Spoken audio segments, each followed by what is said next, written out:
muchas gracias por reunirse, por participar de esta convocatoria un viernes a la tardecita.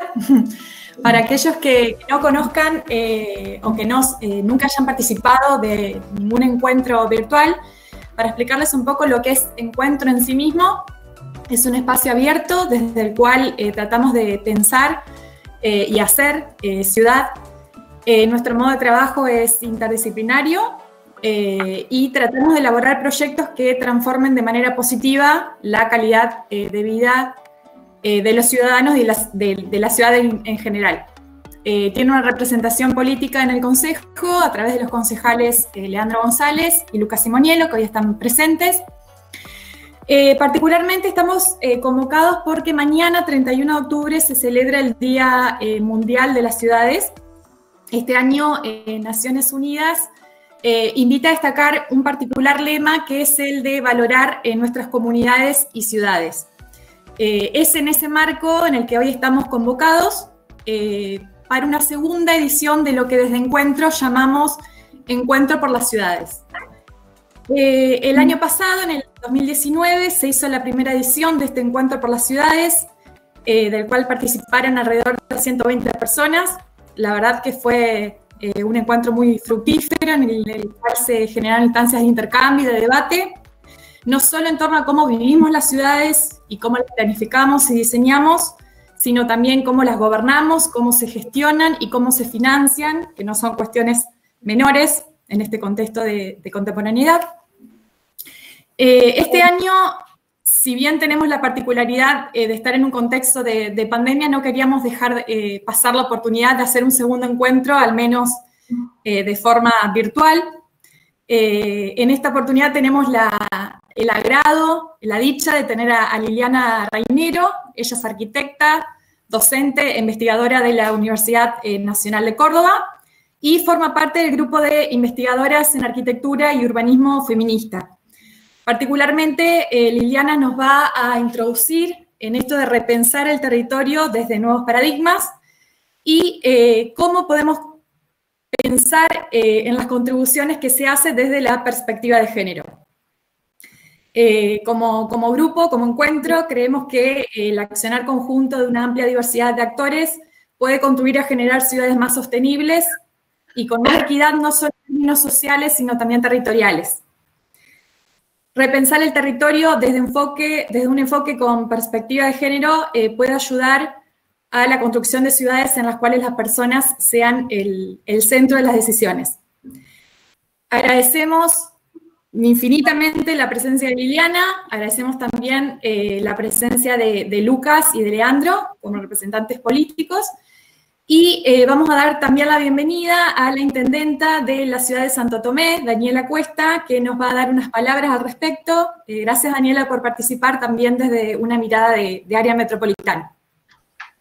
Buenas tardes, bueno, gracias al Espacio Encuentro, gracias Lucas por tenernos en cuenta, por sumarnos a esta propuesta de repensar y reanalizar las ciudades en estos tiempos tan complejos. Digo, la pandemia creo que nos ha puesto en el gran desafío de repensar cada cosa que hacemos, y es el ejercicio que tenemos que incorporar todos los días quienes gestionamos las ciudades, quienes estamos pensando en cómo en cada accionar y en cada programa mejorar la convivencia social, ¿no? La pandemia que nos ha puesto en la necesidad de repensar nuestro comportamiento, cómo nos juntamos, cómo nos comportamos, cómo vivimos la ciudad en este contexto donde 15 días le decimos a los vecinos que pueden caminar por un espacio público y al otro día le decimos que ya no, que podemos caminar pero no nos podemos detener,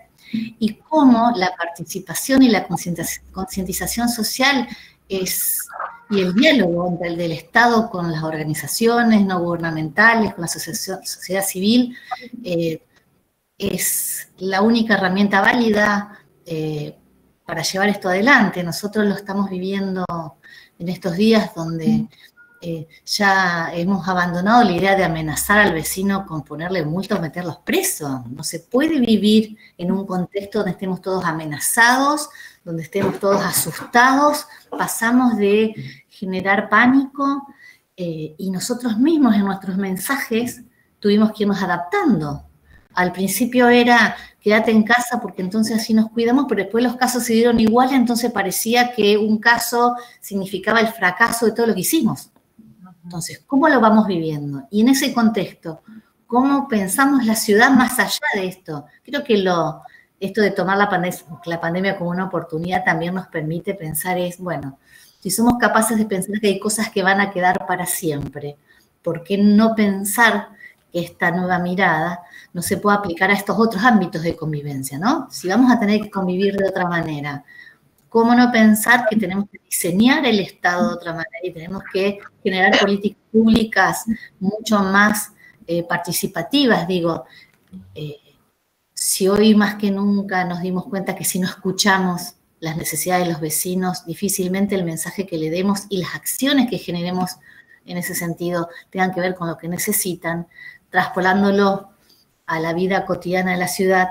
Esto nos interpela en de qué manera repensamos el desarrollo urbano, de qué manera pensamos una ciudad inclusiva, de qué manera la construimos, escuchando, generando instancias de planificación participativa. Y yo pensaba mientras los escuchaba y mientras estábamos hablando, Santo Tomé es una ciudad de 80.000 habitantes.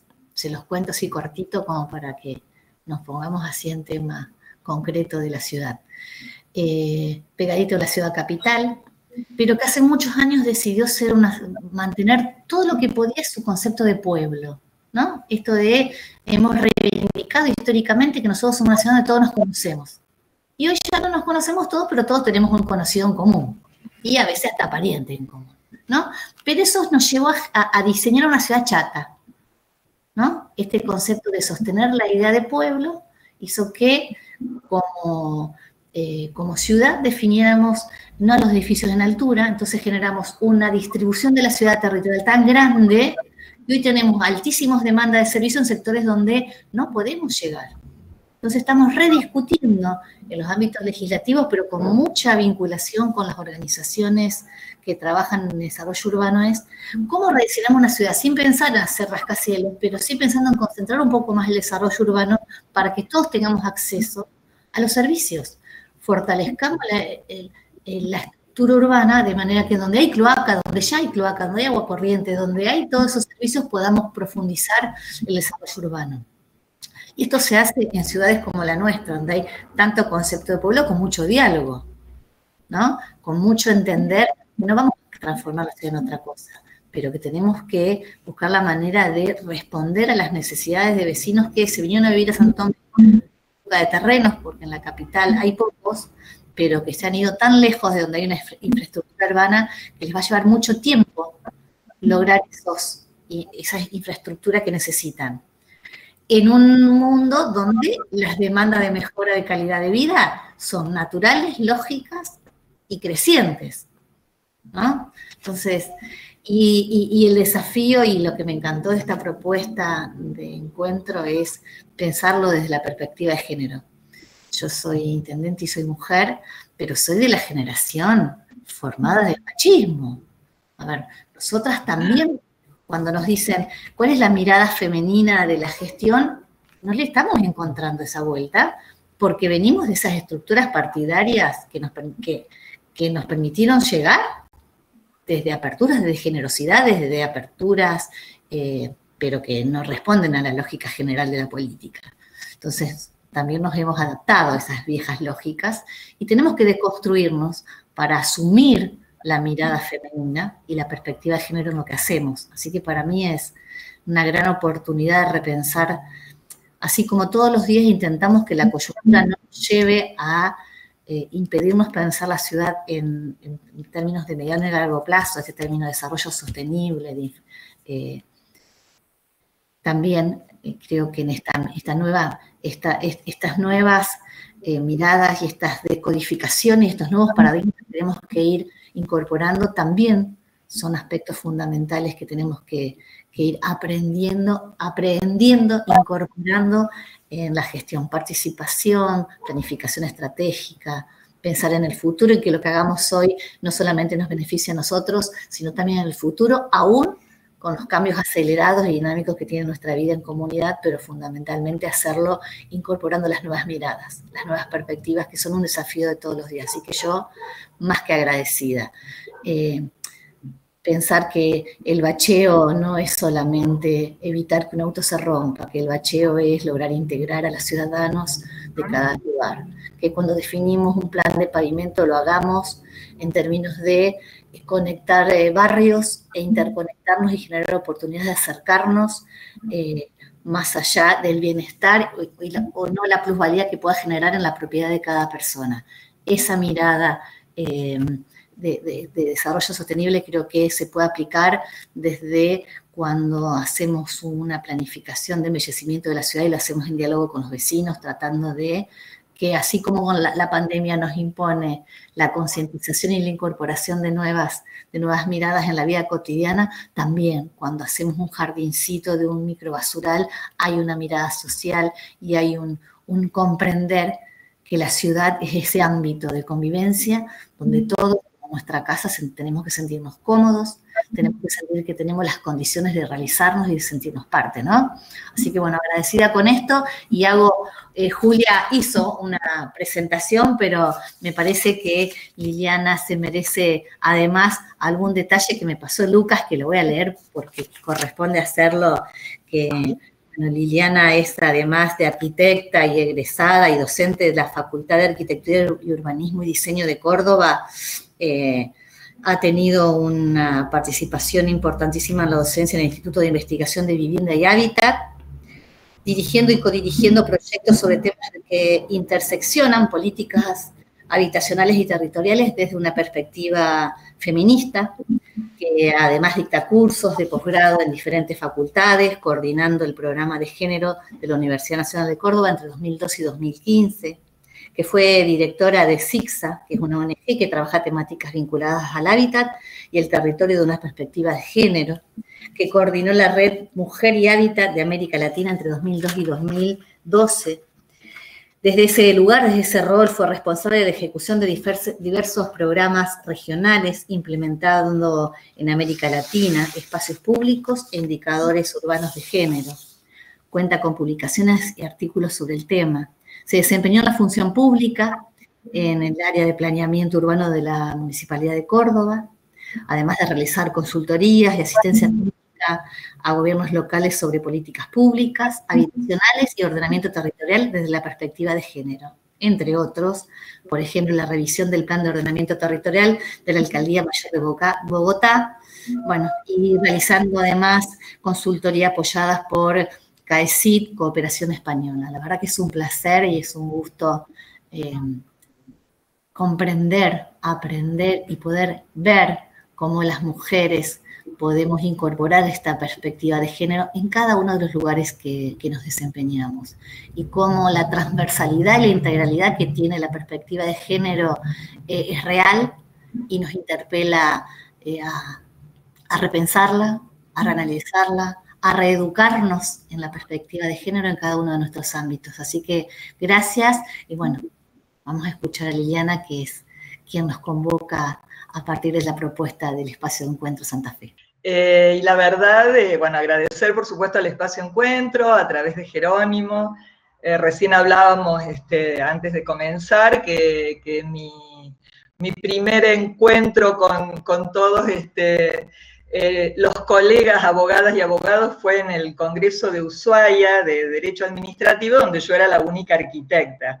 Así que bueno, la verdad es que ahora encontrarme también con colegas de mi disciplina, etcétera, para hablar de estos temas, en un momento tan dificultoso e inédito como el que estamos viviendo, pero que habla de una resiliencia, ¿no?, de los seres humanos, como para juntarnos con esta metodología posible para pensar en ciudades habitables, amables. Creo que Daniela ya ha definido lo que es el urbanismo feminista, y me adelanto a decirle que al igual que la alcaldesa de Bogotá, de París y de Barcelona, has definido el urbanismo feminista, que es la ciudad de la proximidad. Ellas hablan, las europeas, de la ciudad de los 15 minutos. Nosotros en las ciudades latinoamericanas extensas, como las conocemos, etcétera, hablamos de la ciudad de proximidad, llevar los servicios al barrio, la participación ciudadana, etcétera. O sea que ya has dado parte de la charla. Bueno, comenzar diciendo que cuando hablamos de esto de ciudades amigables, ciudades saludables, ciudades ecológicas, etcétera, creo que el adjetivo que mejor las define y que hoy está en boca de muchos es ciudades cuidadoras, ¿no? Entendiendo por cuidado todo aquello que permite la reproducción de nuestra vida, ¿no? La salud, el mantenimiento del hogar, la educación, todo el cuidado de las personas dependientes, enfermos de la familia, niños y niñas, etcétera, las personas ancianas, o sea que la pandemia ha puesto al rojo vivo. O sea, ¿qué nos está mostrando la pandemia? Nos está de alguna manera mostrando las disfuncionalidades de la organización de un territorio que responde solo a la renta del suelo urbano. O sea, dicho así de rápido. Bueno, creo que el hecho que estemos aquí distintas disciplinas también es relevante en el sentido de que las ciudades cada vez más complejas, como decía recién Daniela, creo que requieren más que nunca de miradas multidisciplinarias. Y la verdad que urbanistas, arquitectos y arquitectas, y sobre todo la disciplina del derecho, necesitan dialogar mucho más estrechamente. Yo acabo de comprar el libro que seguramente muchos de ustedes conocen del doctor Hernán Petrelli, que se llama El derecho y la gestión urbana, guía de conceptos jurídicos para actuar en el territorio. A mis colegas arquitectos se los recomiendo porque es muy didáctico en un tema que para nosotros siempre ha sido muy árido. Y también para los colegas de la disciplina del derecho, porque como él dice en su libro, que todavía no lo he leído totalmente, lo he escuchado su presentación y lo he mirado en diagonal, él dice que muchos egresados de la Facultad de Derecho de alguna manera intentan o pretenden resolver las problemáticas públicas aplicando el derecho real entre privados, ¿no? Y yo lo he vivenciado trabajando en el planeamiento urbano, en la municipalidad hace muchos años, o en el Instituto Provincial de la Vivienda. Como urbanistas vemos, o sea, la ciudad y el territorio como si fuese una tabla rasa sin conflictos de intereses. No existe eso. Y lo diseñamos en un escritorio con normas, ¿no? Entonces, creyendo, ¿no es cierto?, que los distintos intereses que se plasman en el territorio se van a adecuar a eso, a ese dibujo que los urbanistas o las urbanistas hacemos. Y cuando el conflicto se presenta, encontramos pocas o nulas respuestas que permitan desde el Estado priorizar el bien común, desacralizar la propiedad privada, ¿no? Y de alguna manera hacer esto que decimos, tanto ciudadanía como gobiernos, en los distintos eventos internacionales, la Agenda 2030, los DEC, los derechos económicos, sociales y culturales, que el derecho a la ciudad es un derecho humano para todos y todas. Entonces, ¿cómo hacemos eso? Y creo que tenemos por delante un trabajo más que importante, ¿no? O sea, para generar otros marcos jurídicos y donde realmente el bien público prevalezca sobre lo privado. Bueno, ahora intento compartir con ustedes un PowerPoint, así que crucen todos los dedos que vamos a intentar que salga. A ver, presentar.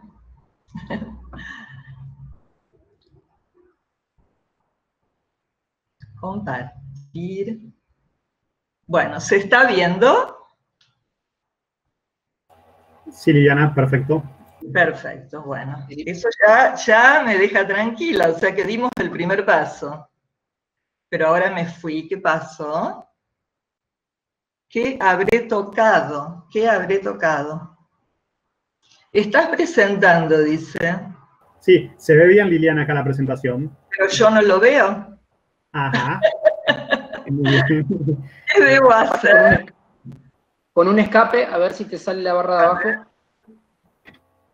A ver acá, a ver. Ahí está. ¿Ustedes lo ven? Sí, perfectamente. Bueno, entonces, lo quería poner en grande, porque se ve chiquito, supongo. Sí, se ve un poco Sí, reducido. no se ve en pantalla completa, pero se ve. No se ve. ¿Y cómo hago para ponerlo en pantalla completa? Qué raro. Aprieta F5, Liliana. ¿F5? Sí. Te va a salir en modo presentación. No lo puedo hacer, no sé acá qué pasa, pero no. Se suponía, estás presentando para... ¡Qué Para ahí pena! abajo, Sí, ahí abajo hay un está icono, rotando tu Liliana. mouse. Sí, eso es lo que estoy viendo, porque Quiero ahí no... decirle. Sí, es ahí donde tiene ese es. Pero eso hice recién y desaparece. Ahí está, gracias. Mil perdones. Bueno, nada. Yo empiezo siempre con esta imagen que muchos conocen, digamos porque es paradigmática en el sentido de mostrar rápidamente las desigualdades sociales que se plasman en el territorio de las ciudades, ¿no? En este sentido, decir que inclusive muchos teóricos, teóricas dicen que ya la palabra desigualdad ha quedado, no alcanza, ¿no es cierto?, para mostrar estas diferencias tan obscenas que existen entre un sector y otro. Un geógrafo como David Harvey habla de desposesión de grandes sectores de la población por parte de unos pocos.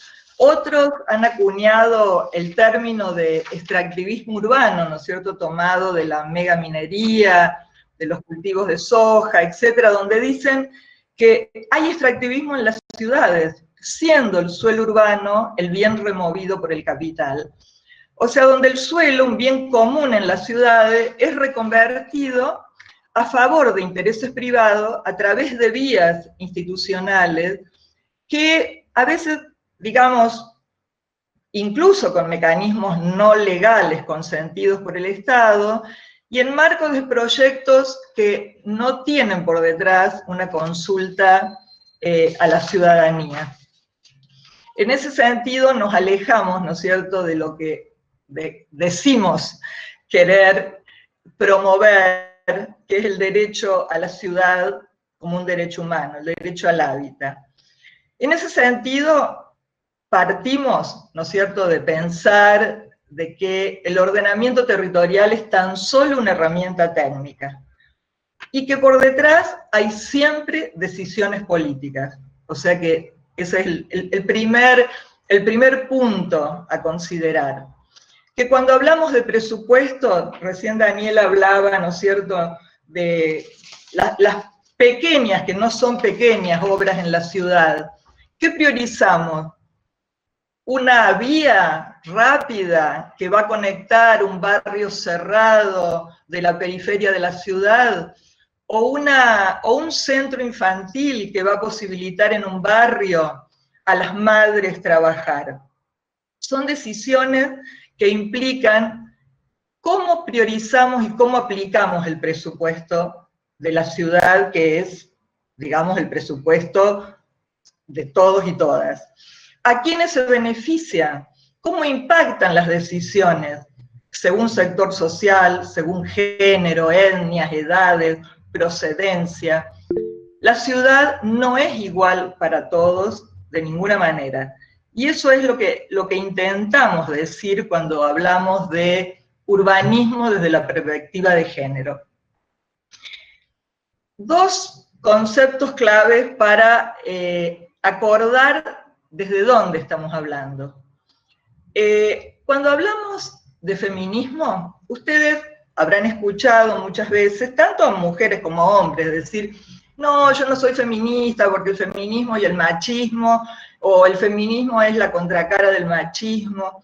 Bueno, acá hay que dejar en claro, ¿no es cierto?, que el machismo es un disvalor, es una conducta que tenemos que erradicar, que es una conducta que implica prepotencia y violencia, no solo hacia las mujeres, hacia cuerpos feminizados, también hacia otros hombres, subvalorados, subordinados por color de piel, por sector social, mientras que el feminismo es un movimiento emancipador, es un movimiento humanista, pacifista, que interpela al mundo, que aporta nuevos marcos conceptuales, jurídicos, políticos, o sea, que promueve los derechos humanos, no solo de las mujeres. Y ha posibilitado, ¿no es cierto?, visibilizar las desigualdades que se construyen sobre las diferencias biológicas, ¿no? Y nosotros decimos, las mujeres somos diferentes, efectivamente, y qué suerte, si no sería muy aburrido, pero no somos desiguales, de eso se trata. Ese es un primer punto, o sea, el feminismo, los feminismos, porque no hay un único feminismo, los feminismos vienen desde la época de la Ilustración hasta el día de hoy, promoviendo e incorporando nuevos derechos para las mujeres, pero que enriquecen la sociedad toda. Y además permiten visibilizar otras discriminaciones, otras desigualdades hacia otros sectores de la sociedad también discriminados. En cambio, el género, cuando decimos género no es sinónimo de mujeres. Género es un concepto relacional. Cuando hablamos de mujeres estamos hablando de varones, cuando hablamos de varones estamos hablando de mujeres. En las relaciones como en sociedades patriarcales se han construido en base a la subordinación, y eso lo podemos ver, ¿no es cierto?, en el desigual acceso de las mujeres a todos los recursos económicos, de acceso al poder político, simbólicos, culturales, etcétera, etcétera. Entonces, el género es una categoría de análisis que ingresó a la academia en los años 70, deudora del feminismo, sin duda, y que cuestionó, o cuestiona, mejor dicho, la objetividad y la neutralidad en todas las disciplinas. O sea, el género nos permitió preguntar, de alguna manera, ¿es posible conocer con las metodologías o la perspectiva androcéntrica con la que hasta aquí se construyó el conocimiento? Porque no solo las mujeres fueron de alguna manera omitidas y silenciadas en la historiografía de todas nuestras disciplinas. Hoy en el curso del diplomado una colega, que justamente es una de las creadoras de un blog que se llama Un día una arquitecta, que recoge día a día con mujeres de todas partes del mundo la obra de una arquitecta, de esas que en las facultades de arquitectura ni las conocemos porque solo nos enseñan los maestros de la arquitectura. Entonces, decir de que no solo se ha omitido la contribución de las mujeres al conocimiento en todas las disciplinas, sino que también el género como categoría de análisis cuestiona si ese conocimiento, ¿no es cierto?, no es parcializado y a veces hasta erróneo.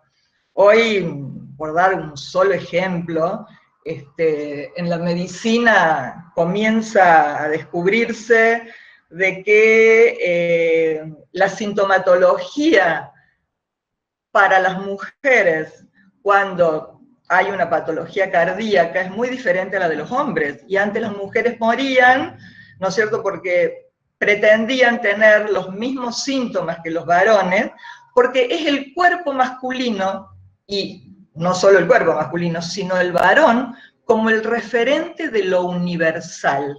Entonces, lo que viene a hacer la perspectiva de género es comenzar a mirar la diversidad de sujetos sociales, y eso, ¿no es cierto?, tener en cuenta eso, ¿qué implica para el conocimiento de cualquier disciplina? ¿Qué permite visibilizar y conocer la perspectiva de género para pensar el ordenamiento territorial? Porque el urbanismo, convengamos, ¿no es cierto?, que también, o sea, habla en conceptos neutros. Ustedes escucharán decir, cuando se habla de una ciudad, la familia, los habitantes, los hogares, pero no se sabe quiénes son, ¿no es cierto?, los sujetos concretos que componen esas familias, esos hogares, etc. ¿Qué nos permite ver en la disciplina esta perspectiva? Que el espacio no es neutro de género, que el espacio es producto de un orden socioeconómico que reproduce desigualdades sociales, pero también de género, que la apropiación y el acceso al mismo está marcado por la división sexual del trabajo, como vamos a ver posteriormente, y que hoy los estudios de uso del tiempo nos permiten visibilizarlo y medirlo. Y además, el urbanismo feminista cuestiona la organización del territorio, fundamentalmente lo que decía al inicio, una visión mercantilista que solo privilegia las actividades productivas con valor en el mercado, y que la pandemia hoy puso al rojo vivo. Hoy se habla de la crisis de los cuidados, pero se viene hablando pre-pandemia de la crisis de los cuidados, o sea, de todas aquellas actividades, como les digo, que permiten la reproducción de la vida y sin la cual no podemos realizar ninguna otra actividad, y que hoy, con esta organización del territorio, se ven absolutamente invalidadas por las distancias, por la falta de transporte, etc. El urbanismo feminista también cuestiona la segregación de funciones en el territorio, ¿no? Estas ciudades que fueron pensadas en base a la división sexual del trabajo, varón que trabaja formalmente, mujer en el hogar cuidando a los niños y las niñas. Ustedes dirán, pero eso es una visión del siglo pasado. Sí, es una visión del siglo pasado, pero todavía en el imaginario de quienes planifican subsiste. O sea, la incorporación masiva de las mujeres al espacio público a través del trabajo remunerado, y mientras eso se mantenga, ¿no es cierto?, se encuentra con una ciudad que no permite compatibilizar el mundo de lo privado, las responsabilidades en el mundo de lo privado que siguen siendo casi excluyentemente responsabilidad de las mujeres, y el mundo del trabajo remunerado, el mundo público. La lógica de la movilidad urbana, como también vamos a ver, que responde al origen y destino del trabajo formal y el estudio, pero todos aquellos movimientos que son la mayoría, que se hacen para el abastecimiento, para el acompañamiento de las personas, de la niñez, a la salud, al centro educativo, etcétera, etcétera, etcétera, no están integradas. Entonces, la sociedad es heterogénea, las demandas y las necesidades son heterogéneas, según género, según edades, según procedencia. No es lo mismo ser inmigrante en una ciudad, o mujer u hombre, etc. Entonces, ¿qué necesitamos saber cuando vamos a planificar el territorio? Decimos que la información, el conocimiento, es la base. Cuando participé de la revisión del Plan de Ordenamiento Territorial de Bogotá, yo les contaba esto en Ushuaia, cuando nos tocó interactuar, digamos, con todos los referentes de la alcaldía, el secretario de Obra Pública, el encargado de Transporte y Movilidad, el de Vivienda, el de Espacio Público, etcétera, etcétera, nosotros teníamos que adelantarnos a la revisión de ellos para decirles ¿cómo incorporaban esta perspectiva en el área que estaban trabajando? Simplemente le propusimos, o sea, no fuimos con el argumento de los derechos, fuimos con el argumento de la eficiencia, diciéndole, miren, si ustedes no conocen quiénes son los sujetos, sujetas que habitan la ciudad, difícilmente una política pública pueda ser eficiente. Entonces, empecemos por la demografía, ¿no? ¿Cuántas personas hay en el territorio? Qué sé yo, en la mayoría de las ciudades, más del 50% son mujeres. Pero fundamentalmente, ¿cómo están compuestos esos hogares? Porque ¿cómo vamos a pensar viviendas, cómo vamos a pensar servicios, si no sabemos cómo están compuestos? Bueno, cada vez hay más hogares con jefatura femenina. Como estarán viendo en el cuadro, aumentaron del 23 al 35% en América Latina, esto es un promedio. En Córdoba pasa del 40%, y en todos los sectores sociales, pero se hace más grave en los deciles más bajos, donde hay mayor pobreza. El índice de dependencia de la población, este es un factor, un dato esencial para georreferenciar en el territorio. Y el índice de dependencia, para quienes no lo sepan, es la cantidad de personas, ya sea infancia y ancianidad, que dependen de las personas activas. Esto significa, nuevamente, en el centro de la cuestión, ¿quién cuida en las ciudades? ¿Quién cuida la infancia? ¿Quién cuida la ancianidad? Bueno, la feminización de la migración, no nos vamos a detener en esto, es simplemente darles un panorama de lo que pasa, ¿no? En Argentina es un país con envejecimiento avanzado, la esperanza de vida ha aumentado, eso es una excelente noticia, pero vivimos más, viven más las mujeres y con mayor vulnerabilidad. ¿Por qué? Porque, como vamos a ver, estamos insertas fundamentalmente, o la mayoría, esto estoy hablando en términos estadísticos, ¿no es cierto?, en los trabajos informales, sin protección social, entonces se llega a la vejez con más vulnerabilidades, más pobreza. Esto que se habla de la feminización de la pobreza, no es casual el concepto, y antes de comenzar la charla hablábamos de los datos de la CEPAL, pandemia mediante, y son bastante preocupantes. Todas las sociedades se van a empobrecer. El índice de envejecimiento en Argentina y el índice de dependencia. Bueno, son números. Lo importante es el concepto, ¿no? O sea, conocer cuál es esa dependencia quiere decir que si es una sociedad que ha envejecido, tenemos que poner el ojo de la política pública, ¿no es cierto?, en cómo vamos a responder desde el Estado al cuidado de las personas adultas mayores. ¿Qué nos dice la estructura económico-social en América Latina? Esto que recién les adelantaba. Necesitamos saber que las mujeres están concentradas fundamentalmente en la economía informal, en el servicio doméstico, que tienen dificultad de acceder a recursos productivos estratégicos, a tierra, crédito, tecnología, baja protección de seguridad social, hay múltiples discriminaciones, y acá introducimos otro concepto que es la interseccionalidad. Las mujeres no somos todas iguales, ¿no es cierto? Yo sentada aquí, conectada a internet, universitaria, con posibilidades de una casa, no es lo mismo que esa otra mujer con un trabajo informal, vendiendo en la calle, seguramente sin una casa propia, o hacinada, con muchos hijos, teniendo que salir a la calle en pandemia, sin transporte público, etcétera, etcétera.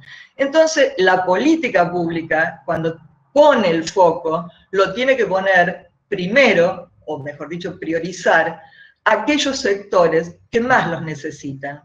Cuando digo, no estoy dando datos acá específicos de Argentina, de América Latina, porque es el mundo. digamos, el mundo. Obviamente que hay países que han logrado más equidad que otros, pero esto, los estudios sobre el uso del tiempo que hoy ya se incorporan a las estadísticas oficiales, digamos que son casi comunes, les diría, en todas las ciudades y países. Y es lo que no ha permitido hasta acá, no obstante las legislaciones de avanzada, y hablando de Argentina, Argentina es uno de los países de América Latina que tiene mejores legislaciones, pero lo que no ha permitido hacer efectiva la igualdad de oportunidades, porque el nudo crítico que todavía no es posible modificar, es la división sexual del trabajo. Las encuestas de uso del tiempo han permitido esto, ¿no? Visibilizar ese trabajo. El aporte de las mujeres al bienestar de las sociedades, y fundamentalmente ya ahora se está midiendo lo que implicaría en el Producto Bruto Interno de los países, si se contabilizara el trabajo no remunerado que las mujeres hacen. En Argentina equivale aproximadamente al 23%. Yo les traje este cuadro, que es pequeño, no sé si lo pueden ver, pero simplemente para decir rápidamente que lo que está pintado en violeta son las horas semanales que trabajan mujeres en el trabajo no remunerado.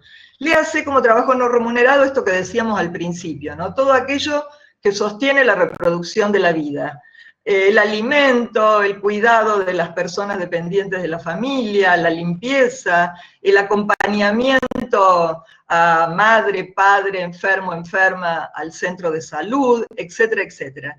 Siempre cuando uno muestra estas cosas, es probable, porque somos autorreferenciales, que uno piensa en la propia vida y en el entorno inmediato y diga, pero no, yo comparto con mi pareja las tareas, es más, yo hago muchas de todas esas cosas, o el entorno de amigos y amigas, y más si son jóvenes, esto se da de otra manera, pero esta es la estadística pura y dura. Entonces nosotros cuando diseñamos una política pública, obviamente que tenemos que salirnos del ámbito individual, grupal al que pertenecemos para poder ver la fotografía de la sociedad en su conjunto. Entonces, en el caso de Argentina, por ejemplo, en las mujeres es 42 horas, no digo la cifra 42, tanto, 42 horas aproximadamente, semanales contra 17 los varones. ¿Y eso de qué nos habla? Eso es al revés cuando hablamos del trabajo remunerado. 33 horas los hombres, 15 las mujeres. Esto implica, estoy hablando de promedios estadísticos, que ¿en qué impacta? En la autonomía económica de las mujeres. Traje este cuadro que está muy chiquitito, pero la flecha indica Santa Fe. El trabajo doméstico no remunerado. Los hombres participan, la tasa de participación masculina en Santa Fe es el 47%, las mujeres 88%, y cuando hablamos de tiempo promedio, horas día, 3,7 los varones, 5,5 las mujeres. Y si vemos todo el cuadro, que seguramente está muy chiquitito y ustedes no lo ven, lo que todas las provincias tienen, a excepción de Tierra del Fuego, que va a haber que ir a indagar qué pasó, toda la tasa de participación masculina está entre un 40 y un 60%, salvo, les digo, Tierra del Fuego, que habla de un 75%, y la tasa de participación de las mujeres está toda cerca del 90 al 99%. Esa es una diferencia sustantiva. Entonces, todos estos estudios que cada vez, ¿no es cierto?, son más certeros, más detallados, permiten también hacer una valoración de ese trabajo no remunerado que es mayoritariamente feminizado. En Argentina, decía, el 10% del PIB, y en pandemia se calcula que aumentó al 21%, y pensemos en los hogares hoy, ¿no? Donde todas las actividades que se desarrollaban fuera del hogar hoy se desarrollan dentro de él. Las mujeres con trabajo remunerado conectadas virtualmente, las que son docentes o otro trabajo, etcétera, y a su vez con hijos e hijas al que hay que ayudarles, ¿no es cierto?, en sus tareas del hogar, etcétera, etcétera. Bueno, nuevamente, vuelvo a hablar, son estadísticas, esto no significa que no haya varones que no hagan esa tarea, pero la división sexual del trabajo es lo que está mostrando que sigue siendo mayoritariamente una tarea de responsabilidad de las mujeres. ¿Qué pasa en pandemia? Nuevamente, las mujeres han sido las más afectadas por el trabajo de cuidados no remunerados. El personal sanitario en América Latina es fundamentalmente femenino. La enfermería, por ejemplo, ¿no? Dice un 70% y en Europa llega al 78%. Por eso han sido también proporcionalmente las más contagiadas. Y la otra cosa terrible es el incremento de la violencia de género en pandemia. Mujeres encerradas con sus agresores. Cuando al principio yo hablaba del feminismo como un posicionamiento ético, político, que promueve derechos para todas las personas, que piensa en ciudades igualitarias, sin discriminaciones, no solo para las mujeres, sino para los hombres, para las disidencias sexuales, etc. Un dato que nos avergüenza como sociedad en todo el mundo es la persistencia de la violencia. Y en ese sentido, o sea, no obstante, nuevamente, legislaciones de avanzadas, algo sigue pasando en nuestra cultura, la impunidad de la justicia, etcétera, que sucedan y tengamos estos números, ¿no? En Argentina, 181 femicidios, 1 cada 32 horas, 118 de ellos durante la cuarentena, la pandemia. Tenía el dato también de Santa Fe, de Rosario y Santa Fe, era bastante alto, pero seguramente ustedes lo conocen. No va a agregar nada más. Hago un salto a esto para decir, ¿y qué? Todos estos datos, ¿qué tienen que ver con el ordenamiento territorial? ¿Para qué quiero conocer todos estos datos? Traigo el ejemplo de Bogotá para mostrarles cómo, y esto no es en la única ciudad, sino en todas las ciudades donde se trabaja desde esta perspectiva, cómo cruzando esos datos vemos qué está pasando en el territorio. Y acá cruzábamos la jefatura de hogar con la pobreza y el índice de dependencia.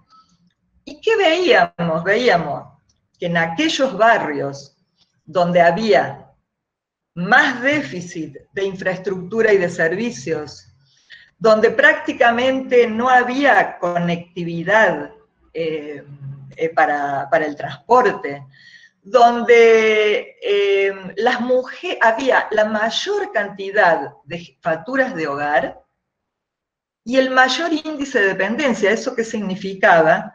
No ancianidad, sino en esos hogares pobres, mayor cantidad de infancia. Entonces, esto es lo que permite, ¿no es cierto?, focalizar una política pública. O sea, saber dónde hay que priorizar y dónde está el problema. En movilidad, esto es también un dato de Bogotá, pero les aseguro que si borro Bogotá, también lo hemos corroborado en distintas ciudades, en Montevideo, donde se han hecho estudios de movilidad muy importantes, en México, etc. Las mujeres utilizan en mayor medida el transporte público y se trasladan a pie.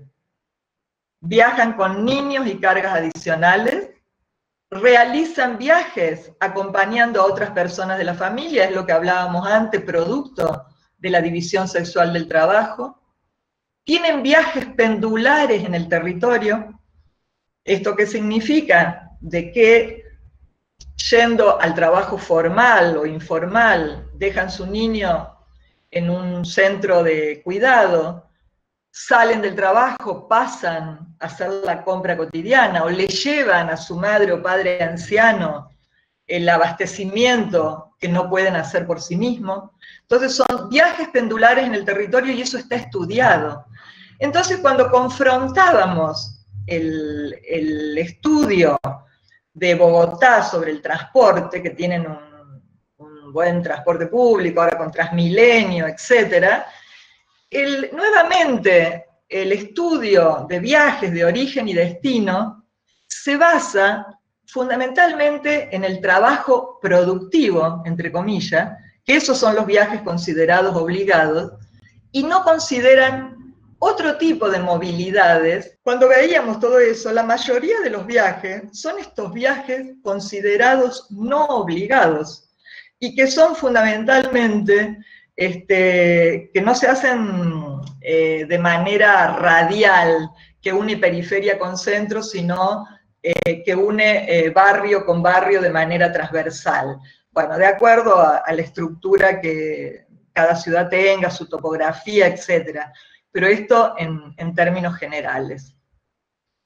Entonces, haciendo una apretadísima síntesis, porque como les digo, el diálogo fue con cada área de la alcaldía, ¿no es cierto? Aquellos que tenían la responsabilidad de la obra pública, del espacio público, de la vivienda, un rápido diagnóstico que nos decía que había mayor hacinamiento habitacional y déficit de vivienda y servicios coincidente con las localidades tómenlo como sinónimo de barrio, pero en realidad Bogotá es una ciudad de 7 millones de habitantes, que está dividida en localidades donde tienen alcaldías menores, que le llaman, la alcaldía mayor de Bogotá y alcaldía menores, y esas alcaldías menores suelen tener hasta 1 millón de habitantes. Entonces, el mayor porcentaje de mujeres jefas de hogar en situación de pobreza y que no eran propietarias de la vivienda, estaban en determinadas localidades, y eso se georreferenció. Que había hacinamiento y falta de viviendas, y por otro lado, un parque habitacional deshabitado. Localidades con estratos sociales con menores ingresos coincidía con el mayor índice de dependencia de la infancia. Las personas de más de 65 años residían en el área central, en centro histórico, y muchos en inquilinatos. Porque una cosa que no les dije de la composición demográfica, que cuando hablamos de sociedades envejecidas, como bueno, en el caso de Argentina, etc., aumentan los hogares unipersonales de mujeres solas y viejas. Entonces ahí, nuevamente, un foco para la política. La movilidad que veíamos, esto sintéticamente, que el 40% de la población realizaba transbordos y no tenía escogencia modal, que las mujeres utilizaban en mayor medida el transporte público, que en los espacios públicos, que es otro gran paquete, las mujeres sufrían violencias sexuales y agresiones. Y el espacio público es otra variable fundamental que en la pandemia se ha puesto en evidencia, la necesidad del espacio intermedio, de la recreación, de la socialización, manteniendo la distancia física, un departamento con un pequeño balconcito que permita salir en el encierro a recibir un rayo de sol, etc. ¿Y qué proponíamos entonces? Proponíamos lo que le llamamos las nuevas centralidades. Y todo esto, y todo lo que hoy ustedes deben estar, como todos, cansados de ver artículos miles, ¿no es cierto?, de las nuevas ciudades post-pandemia. En realidad esto se viene diciendo desde Jane Jacob, una señora que en Nueva York peleaba por allá por los años 60 con las grandes empresas inmobiliarias que querían prácticamente barrer los barrios, los mejores barrios de Nueva York y que hoy tienen la calidad que tienen, para transformarlo en grandes autopistas, ¿no? Y ella batalló contra eso, y bueno, hoy uno de su libro, Vida y muerte de las grandes ciudades norteamericanas, es uno de los libros urbanísticos de referencia y de cabecera. La menciona en cuanto urbanista habla de las nuevas ciudades, y ella ni siquiera era urbanista, ¿no? Inclusive despreciativamente, en la ardua pelea que dio, la trataban de un ama de casa. Ella era una periodista, en realidad, que tenía conciencia de cuáles eran las problemáticas de la ciudad, y hablaba de esto, ¿no? De los servicios de proximidad, de la calidad del barrio, que permitía la interrelación entre las personas, priorizar el peatón, peatona, y no el vehículo, etcétera, etcétera. Entonces, ¿qué proponíamos? Estas nuevas centralidades que para el cuidado de las personas, para los servicios de apoyo a la vivienda, proyectos de renovación urbana en la zona centro de Bogotá, que estaba en ese momento discutiéndose, priorizar la recuperación de algunas de esas edificaciones para personas adultas mayores, para jóvenes con hijos e hijas, y ya vamos a ver un ejemplo de lo que se está haciendo o que ya se hizo en Uruguay, que tal vez algunos conozcan, la recuperación de fincas abandonadas. El stock de viviendas deshabitadas en localidades con dotación de servicios, y creo que Daniela también lo mencionaba, o sea, cómo aprovechamos la infraestructura instalada de nuestros barrios para densificar, pero al mismo tiempo sin sacrificar la calidad y la superficie, el espacio de vivienda que necesitamos para vivir, y que nuevamente la pandemia nos pone y nos confronta con que de repente la vivienda tiene que ser una vivienda flexible, capaz de albergar otras actividades que no sea solo comer y dormir. Servicios de apoyo vinculados con la localización de intercambiadores modales de transporte, porque había una propuesta de proyecto de tren de cercanía, y ya les voy a mostrar un ejemplo, por eso voy rápido, porque quiero llegar a los ejemplos. La seguridad, o sea, una política de seguridad no puede dejar de integrar la violencia de género. La seguridad en nuestras ciudades no es solo el robo a la propiedad. Y fundamentalmente, cómo el porcentaje de la plusvalía urbana que se genera en las ciudades podemos destinarla, y Bogotá tiene instrumentos en ese sentido, legislación bastante interesante, para mejorar las viviendas, la producción de suelo, los servicios de infraestructura. En síntesis, ¿de qué estamos hablando? Estamos hablando de una ciudad no para las mujeres. Estamos hablando de una ciudad que implica calidad de vida para todas las personas, solo que las mujeres las sufrimos, como podemos decir que sufre una ciudad una persona con una discapacidad permanente,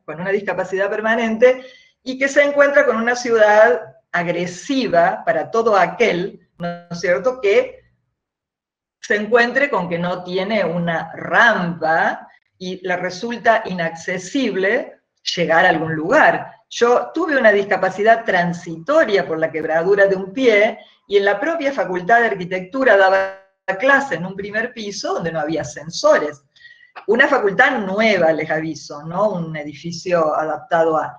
Bueno, el ascensor ha llegado hace unos años. En el momento en que yo tenía que transitar con bastones canadienses y una pata que no podía asentar, tenía que hacer bastante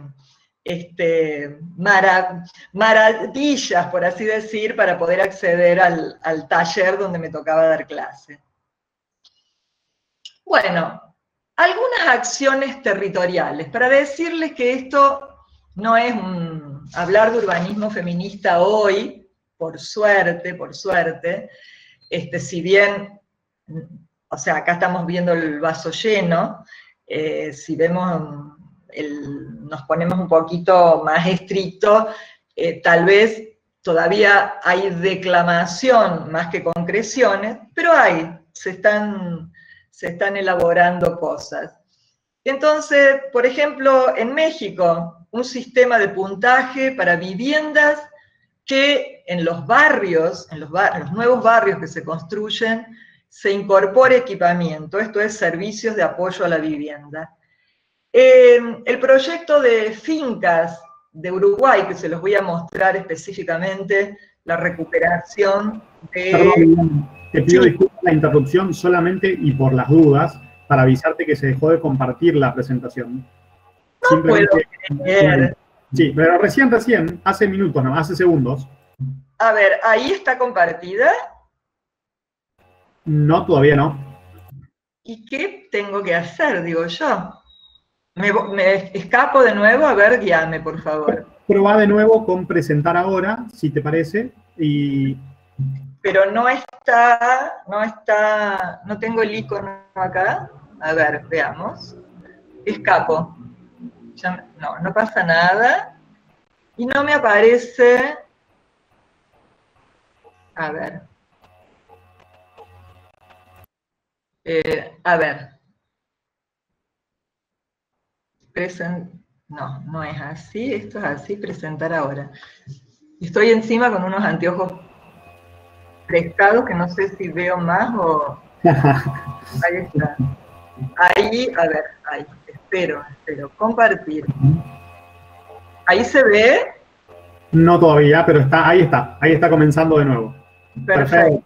Ahí está perfecto. Ahora sí. Mira, no me animo a ponerlo más grande porque temo tocar algo que nuevamente desaparezca. No, está muy bien. Así que... Bueno, entonces, simplemente algunos ejemplos. En Lima, por ejemplo, un barrio móvil, un ómnibus multifuncional para acercar a personas ancianas y con discapacidad, o sea, que va por los barrios, o sea, para el pago de impuestos, para exposiciones. Es re interesante el diseño porque se va transformando este bus. De repente es un coworking, en otro momento zonas de lecturas, en otro momento un escenario para la presentación de músicos, talleres para vecinos y vecinas, juegos para niños, etc. Para ilustrar e informar sobre violencia de género, sobre salud sexual y reproductiva. O sea, es acercar al barrio, o sea, el servicio. Esto no significó construir, ¿no es cierto?, una edificación o un nuevo equipamiento.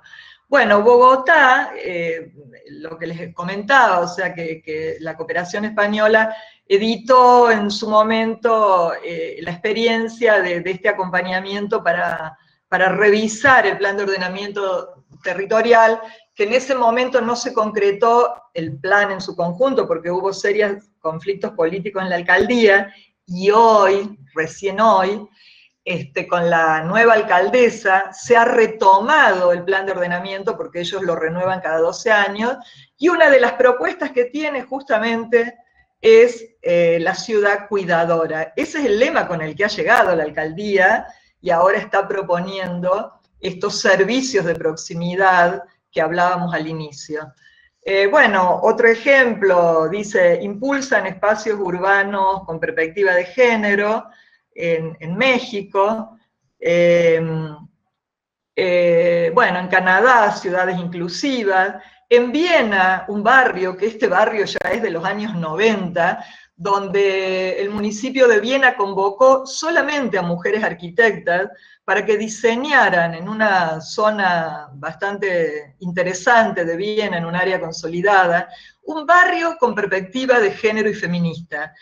Ese barrio tenía todas estas características que estamos hablando, ¿no? Desde la vivienda flexible, los espacios intermedios, los servicios de apoyo a la vivienda, el tema de la seguridad del espacio público, el control social no policíaco, ¿no? Porque aquellos espacios que tienen actividades permanentes, la mixtura de uso que le llamamos en la jerga arquitectónica urbanística, garantizan que sean barrios, que sean espacios vividos y transitados, no lo que está sucediendo ahora, ¿no es cierto?, en muchas de nuestras ciudades, los centros históricos, las áreas centrales, por lo menos Córdoba es un ejemplo, donde la vivienda es expulsada, solo queda como lugar de centro de financiero, administrativo, y a partir de las 4 de la tarde, y no les digo a la noche, son espacios intransitables, porque es directamente imposible por la inseguridad que eso genera. Ya no hay el control social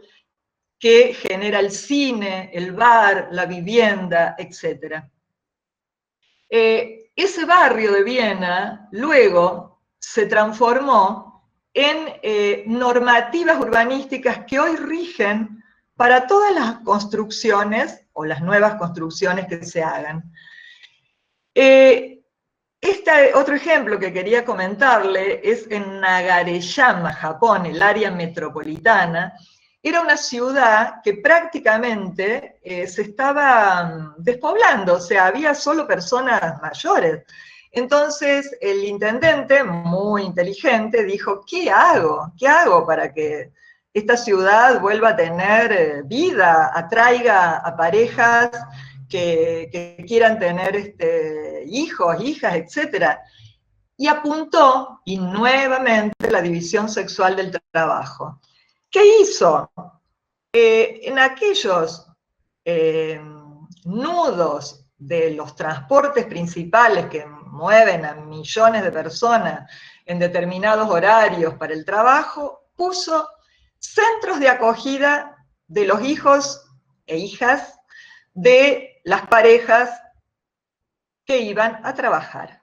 Entonces, los recibía y después, en un transporte propio, los trasladaba a los distintos centros de cuidado de infancia que había en la ciudad, inclusive algunos lejanos, que la mayoría, cuando necesitaba pensar en los horarios de trabajo, la coincidencia de los horarios de trabajo formales y el cuidado de sus hijos e hijas, si no tenía para económicamente arbitrar una posibilidad de que alguien lo cuidara, ya sea padre, madre, hermano, hermana, bueno, los que tenía cerca, siempre estaban estos centros de cuidado prácticamente sin lugar, mientras que en la periferia había algunos que requerían o tenían por lo menos mayor posibilidad de atender esta demanda.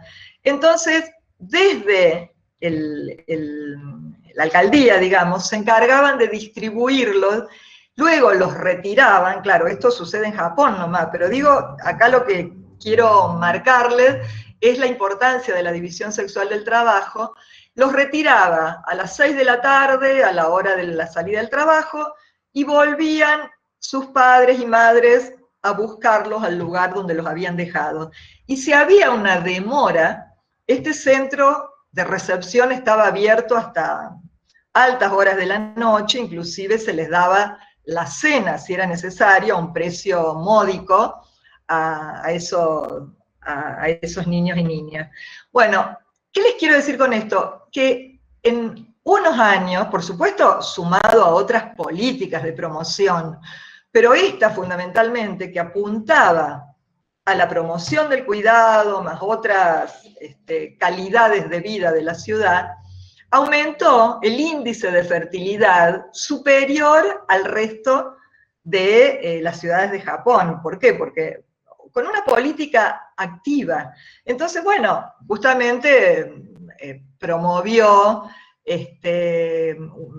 vendió, por así decirlo, una ciudad con determinadas características que resultaba atractiva para la vida, el trabajo, la recreación, la cultura, etc.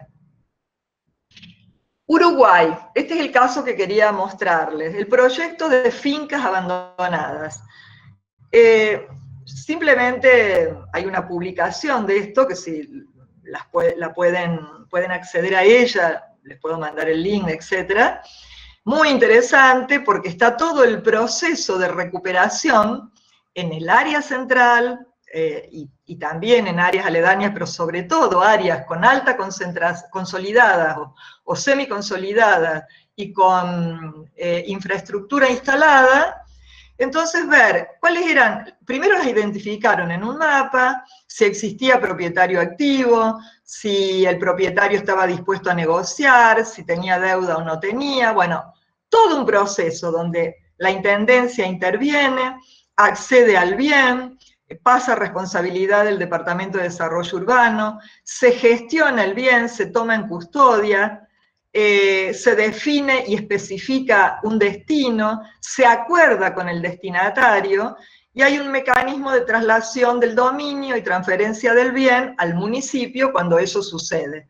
Pero digamos, hay una negociación, que es lo que, bueno, al principio intentaba decir, cuáles son aquellos instrumentos que podemos disponer, porque algunos los podemos disponer y otros habrá que crearlos, que posibiliten ser más creativos en esta instancia.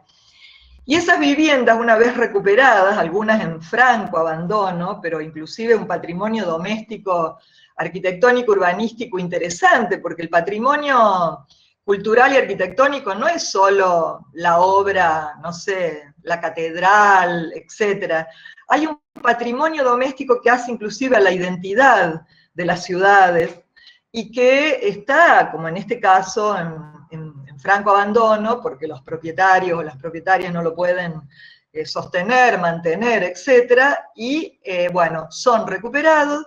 En este caso, yo elegí, bueno, estas 4 fotografías, una destinada a uso habitacional, otra destinada a proyecto de convivencia feminista, otra, bueno, ¿cómo se llama?, a atender los temas de violencia de género, ancianidad, usos institucionales, o sea, etcétera.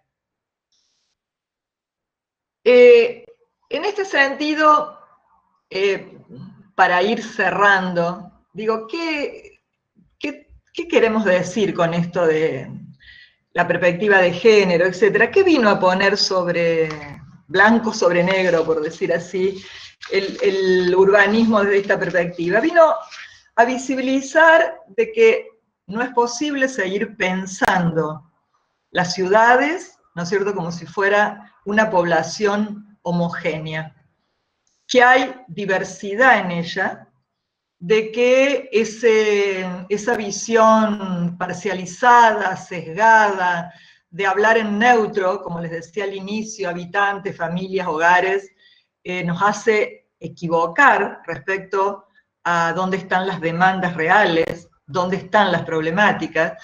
Nos viene a decir que las diferencias sociales, que las conocemos, que no son nuevas, pero que también esa desigualdad que se expresa en el territorio tiene una marca de género, que no es lo mismo ser hombre pobre que mujer pobre, o de una identidad sexual disidente, que no es lo mismo ser una mujer inmigrante, que no es lo mismo ser una mujer anciana que una mujer joven, que no es lo mismo tener una discapacidad permanente o transitoria, que ese imaginario de varón, ¿no?, que se atribuye el universal en representación del ser humano, y que si escarbamos un poquito o no mucho, es un varón blanco, con poder, con trabajo formal, de mediana edad, con salud, casi inexistente. Entonces digo, nuevamente, lo que vino a poner, a visibilizar, es esto, o sea, a visibilizar diferencias, pero desigualdades construidas sobre esas diferencias. Y por lo tanto, a pensar, ¿no es cierto?, en ciudades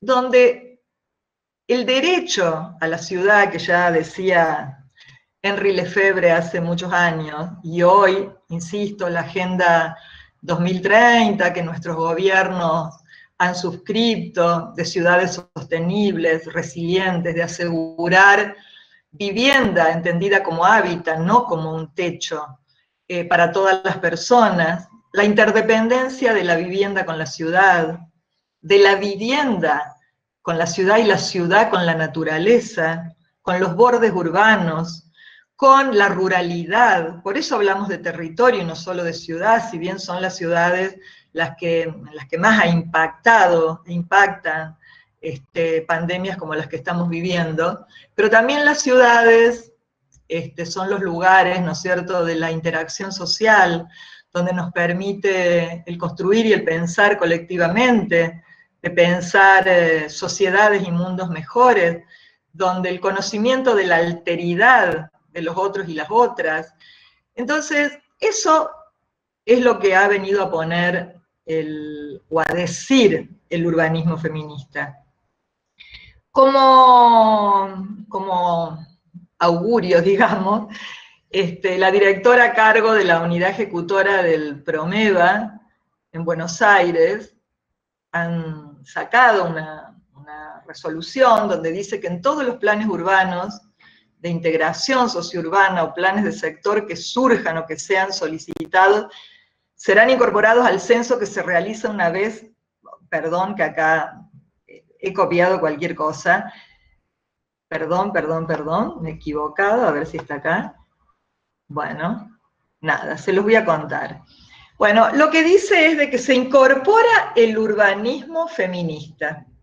Indicadores de género cumpliendo con la ley de identidad de género, incluyendo información sobre usos del tiempo, tareas de cuidado, percepción de inseguridad, bueno, es largo, pero fundamentalmente el tema es de que se incorpora esta perspectiva en todos los planes urbanos, y además otra resolución que dice que la construcción de planes se priorizará en todas las licitaciones, etcétera, aquellas que cuenten con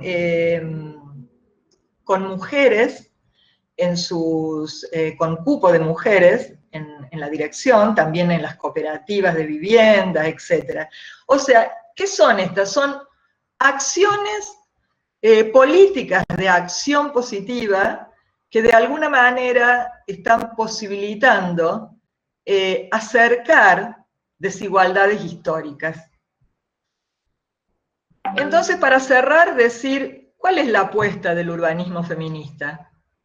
Pensar ciudades que desafíen la contradicción entre la producción y la reproducción social, y prioricen ámbitos para la vida. O sea, el derecho a la ciudad como un derecho humano colectivo. Bueno, yo lo dejo acá y quedo abierto al debate y a las preguntas. Comenta acerca, dice, las mujeres son las que más caminan y usan el transporte público, ya que somos las que en su mayoría nos trasladamos en estos tiempos, hospitales, sanatorio, mandados, asistencia a mayores, que también has comentado algo al respecto. Una pregunta que nos acercaban, no sé si quieres responder algo al respecto, Liliana, si no te acerco otra pregunta. Por favor, porque muchísimas gracias por el comentario, porque la ley de paridad de género que la leí, me olvidé de comentar que yo dije participación política, sé que también se extiende a colegios profesionales, etcétera.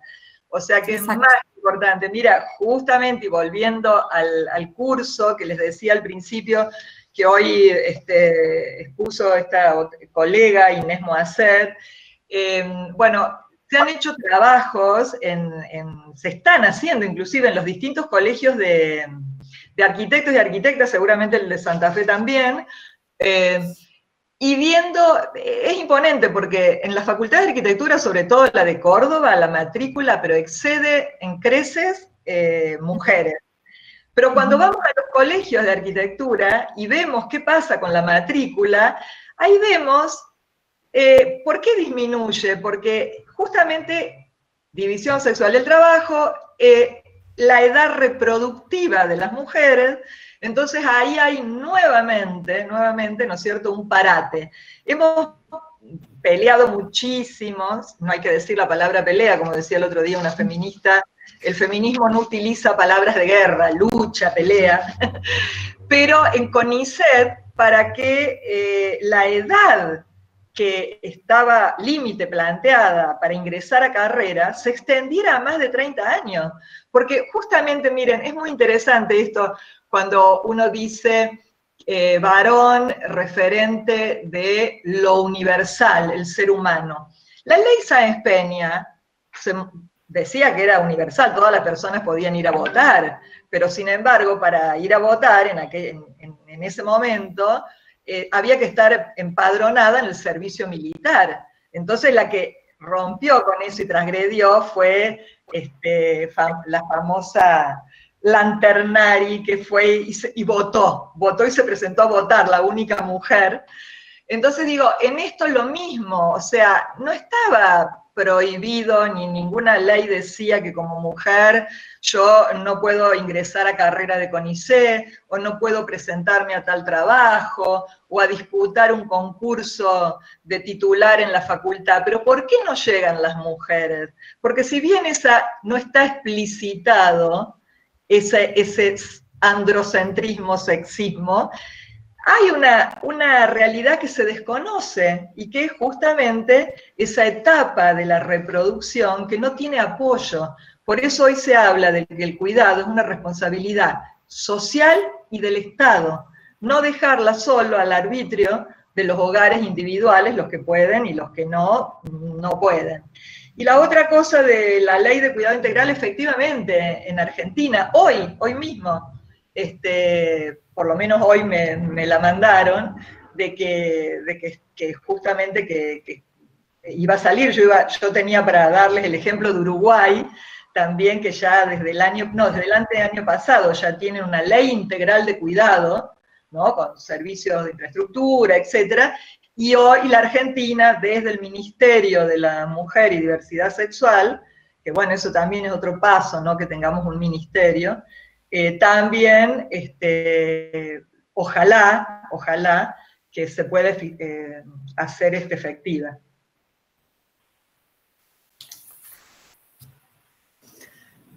Muy bien. Por otro lado, teníamos una serie de preguntas. Vamos a ir con alguna puntual. Si podés mencionar alguna experiencia enriquecedora en relación a políticas habitacionales con perspectiva de género. A nivel latinoamericano. Sí, bueno, yo creo que en la mayoría de las ciudades,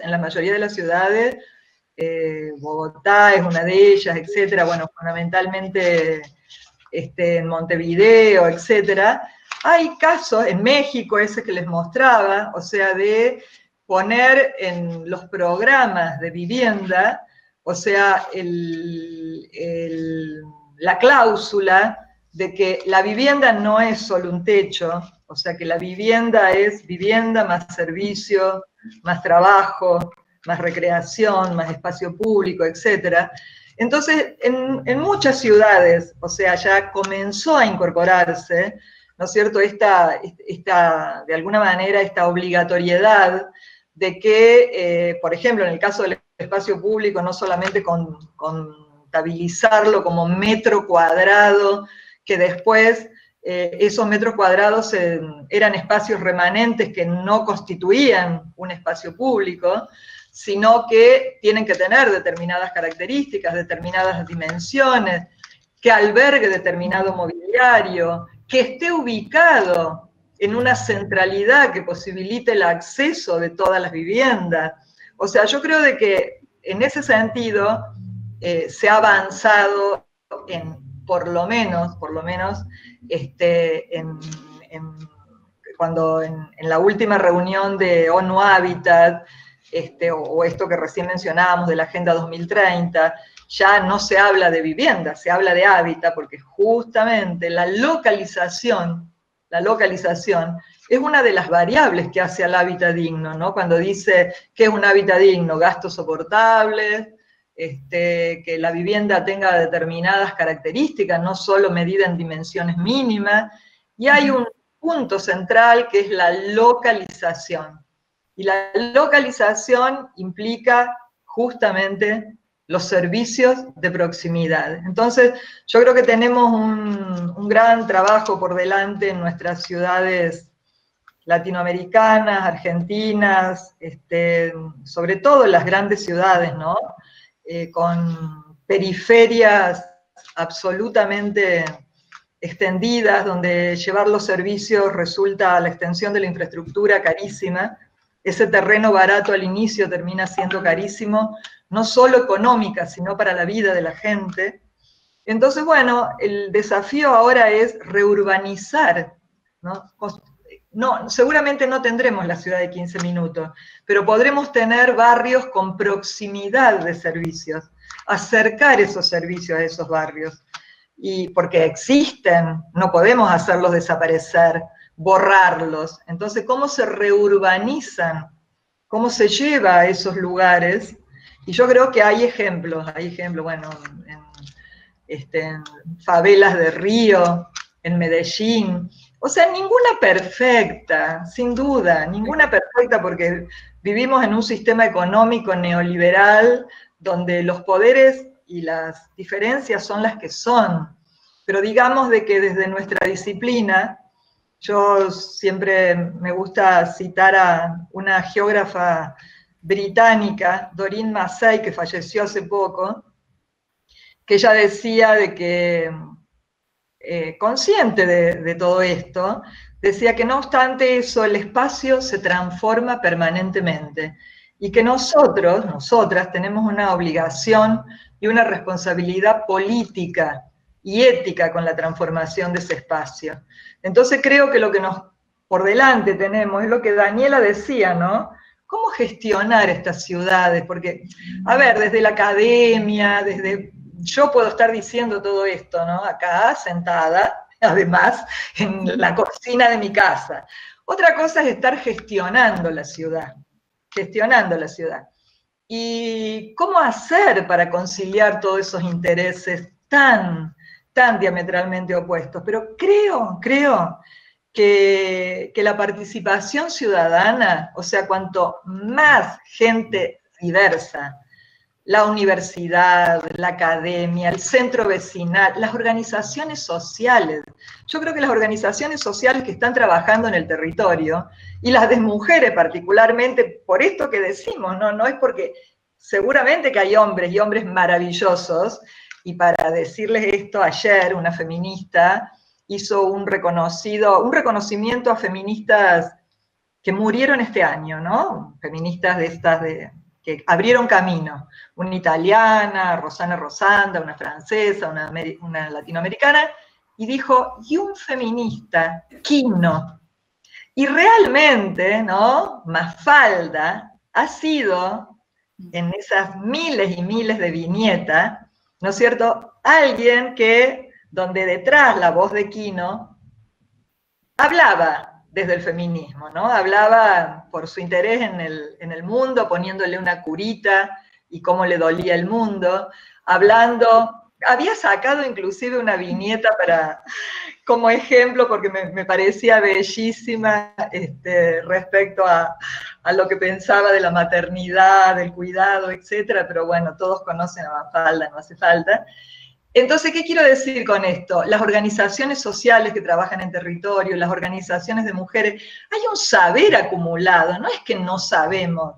Todo esto que yo les he dicho recién, a ver, a veces cuando uno ve el vaso vacío dice, y ve investigaciones que las jóvenes mujeres u hombres hacen hoy en las facultades de arquitectura, y dice, ay, por favor, hablando de lo mismo. Entonces, uno dice, qué terrible, quiere decir que la realidad no ha cambiado, porque el trabajo que yo hice o hicieron otras colegas principios de los 90 en un barrio periférico de la ciudad de Córdoba, y donde hablábamos de todo esto, de la movilidad, de las mujeres que iban al hospital a las 8 de la noche con un niño enfermo y se quedaban hasta las 5 de la mañana sentadas en la sala de espera porque el transporte público no funcionaba hasta esa hora y no podían entrar al barrio en taxi porque la inseguridad, los taxis no entraban al barrio. Todo eso hoy analizamos ese barrio y volvemos a decir las mismas cosas, es terrible, es terrible. Pero, bueno, digamos que hay más masa crítica, hay más masa crítica. Yo por ahí descreo de los derechos económicos, sociales y culturales, de las agendas de ONU y Hábitat, pero después me digo, los gobiernos tuvieron que suscribir eso, porque hay detrás una masa crítica que obliga a eso, y por lo tanto una ciudadanía que puede apelar a eso. Entonces digo, bueno, ¿qué hacer si yo estuviera sentada como Daniela? Digo, bueno, haría lo que hace la alcaldesa de Bogotá, o intenta hacer. Tiene un consejo consultivo, ¿no es cierto? Bueno, una secretaría de la mujer con estatus de secretaría, al igual que la Secretaría de Obras Públicas, con un consejo consultivo que reúne a lideresas locales, organizaciones de mujeres, académicas, feministas. Entonces, voces que legitimen, ¿no? Que traigan ese conocimiento que hoy se está construyendo en el territorio con la pandemia, y coincido con lo que dijiste al principio, que ojalá este conocimiento se transforme en la post-pandemia, que espero que podamos hablar de post en algún momento, se transforme en política pública, y creo que en ese sentido, eso, o sea, hay mucho conocimiento acumulado, no es novedoso, qué sé yo, ahora aparecen mapas de la ciudad de Nueva York donde muestran que barrios con altísima densidad no hay COVID, y en barrios con baja densidad hay COVID. Claro, los de alta densidad son los barrios más ricos, con infraestructura, con agua, con cloaca, con energía eléctrica, con espacio verde. Entonces, ¿cómo sostenerse hoy en un barrio, hacer pandemia si yo no tengo casa, donde hay personas hacinadas? ¿Cómo mantengo la distancia física? Entonces, por eso el lema, cuarentena no en la casa, sino en el barrio, es lo que se puede. Entonces, bueno, en ese sentido creo que por ahí iría, ¿no? Por ahí iría. No sé si me fui de la pregunta, pero... No, porque la verdad, un gusto escucharte. Me parece que todos y todas lo fuimos sintiendo por la cabeza, los que tienen la cámara prendida y con la atención constante a cada una de tus palabras. Nos hemos por ahí quedado un poco cortos ya de tiempo. Lo primero que quiero hacer es nuevamente agradecerle también a Jero por el contacto, por Daniela por participar del encuentro, una intendenta muy amiga, el presidente también del Consejo, Leandro González, Valeria López Delcer, que es concejal, también integrante de la Comisión de Hábitat del Colegio de Arquitectos, que veo por ahí, al Piojo Navarro, una persona muy importante para la ciudad, porque no solo parte de lo que la ciudad ha cambiado, sino también es una persona muy humilde y abierta a discutir la ciudad, de la que él formó parte para cambiar y tramar. La verdad que para nosotros en este contexto poder avanzar en un nuevo encuentro por las ciudades, donde todos estamos un poco cansados y cansadas de la virtualidad, de la falta de esa inmediatez y de esa calidez que nos permite siempre el abrazo y el intercambio de un mate, pero lo queríamos mantener como venimos manteniendo las rondas de encuentro, y hemos tocado temas que tienen que ver con economía y género, de algunos vos has hablado y nos has repuntado, temas que tienen que ver con las transformaciones urbanas en la ciudad de Córdoba, por ejemplo, y Nahuel Aguirre, que es un geógrafo y está presente, ha trabajado el tema en particular en relación a estas ciudades verticales o híbridas, verticales en algunos sectores centrales y muy espiraladas, con poca, muy extensas en el área metropolitana o en los lugares más alejados. Nosotros también con temas que tienen que ver con el espacio público y la cantidad y la calidad. Julia Cerniotti, ahora lo vamos a compartir seguramente en el link, nos contaba hace un tiempo cómo iba avanzando su maestría en una de las rondas de encuentro, que son un formato de intercambio que tenemos con distintas disciplinas, y nos contaba un poco el análisis que venía haciendo en relación, y pudimos avanzar en 2 informes referidos a la cantidad, a la calidad y a la accesibilidad del espacio público que tenemos hoy en la ciudad de Santa Fe, así que nos parece sumamente importante.